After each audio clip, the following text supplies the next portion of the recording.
تخيل معايا إنك تقدم بياناتك علشان تاخد بطاقة ائتمان أو قرض وتكتشف إن فيه حد لعب في الأوراق أو قدم معلومات غير صحيحة باسمك علشان ياخد الفلوس. القصة دي مش مجرد غلط إداري، دي بقت جريمة كبيرة في القانون المصري. حسب قانون البنك المركزي والجهاز المصرفي رقم 194 لسنة 2020، الدولة شددت جدا على موضوع الغش والتدليس في التعاملات البنكية، خصوصا لما يكون الهدف منه الحصول على ائتمان أو بطاقة ائتمان بطرق غير قانونية.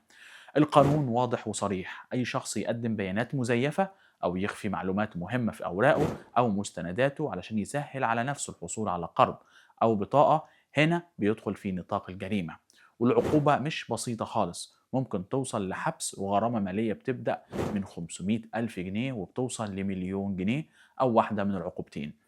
وفي حالات تانية لو في تدليس في تقارير الاستعلام الائتماني أو تصنيف العملاء بهدف الحصول على تمويل بشكل غير قانوني، الغرامات برضه ممكن توصل لمليون جنيه، وكمان إلزام برد قيمة الضرر للبنك أو الجهة الممولة.